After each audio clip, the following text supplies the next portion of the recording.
एक गांव में एक सेठ बहुत ही ज़्यादा पैसे वाला था। उस सेठ के घर में उसकी पत्नी और उसकी एक बहुत ही सुंदर बेटी भी रहती थी। तभी उस सेठ ने अपनी इकलौती बेटी का रिश्ता दूसरे गांव में एक बहुत ही ज़्यादा अमीर घर में करवा दिया। लेकिन शायद उसकी बेटी के भाग्य में सुख बिल्कुल भी नहीं था, क्योंकि उसका पति जुआरी और शराबी था और कुछ ही साल बाद वह बिल्कुल ही गरीब हो गया।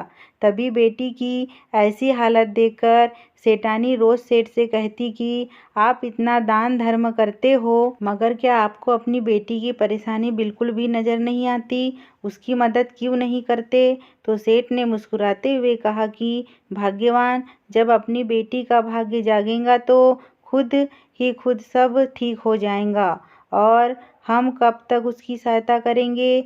एक न एक दिन तो उसको संभलना ही होगा। तभी एक दिन उस सेठ के घर उसकी बेटी और दामाद उनसे मिलने आते हैं, तो उसकी बेटी अपने माँ के आगे रोने लग गई। मगर सेठ अपनी बेटी से भी यही कहता है कि बेटी जब तुम्हारा भाग्य जागेगा तो तुम्हें किसी से भी कुछ भी मांगने की ज़रूरत नहीं पड़ेगी। लेकिन फिर भी वो सेठ अपनी पत्नी से कहता है कि तुम अपनी बेटी को 2 बोरी गेहूं की दे देना। तो सेठानी ने जल्दी जल्दी कुछ बूंदी के लड्डू बनाकर उन लड्डुओं के बीच कई सोने के सिक्के डाल दिए और जल्दी जल्दी में अपनी बेटी और जवाई को 2 बोरी गेहूं और वह बूंदी के लड्डू उन्हें दे दिए, और फिर वह उन्हें एक तांगे में रख कर ले गए।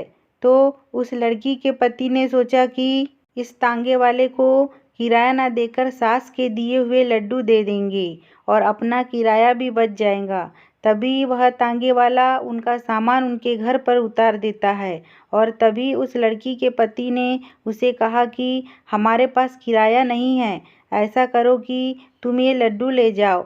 तो उस तांगे वाले ने उसकी मजबूरी देखकर यह लड्डू ले लिए। लेकिन फिर उस तांगे वाले ने सोचा कि मैं इन लड्डुओं को अपने जानने वाले हलवाई को बेचकर पैसे ले लेता हूँ। तो उसने अपने गांव में एक हलवाई को लड्डू बेच दिए और उसके बदले में कुछ पैसे ले लिए। तो उसी वक्त वो अमीर सेठ भी वहीं से गुजर रहा था। तभी उसने सोचा कि घर में बनाए लड्डू तो ख़त्म हो गए होंगे, क्यों ना मैं कुछ लड्डू घर के लिए खरीद लूँ। हलवाई ने उस सेठ को वही लड्डू दे दिए जिन लड्डुओं को तांगे वाला बेचकर गया था। तो जैसे ही वह सेठ खाना खाने के बाद उन लड्डुओं को तोड़कर खाने लगा, वैसे ही उसने क्या देखा कि उन लड्डुओं में सोने के सिक्के निकल रहे हैं। तभी जैसे ही उसकी पत्नी ने देखा तो उसकी आंखों में आंसू आ गए।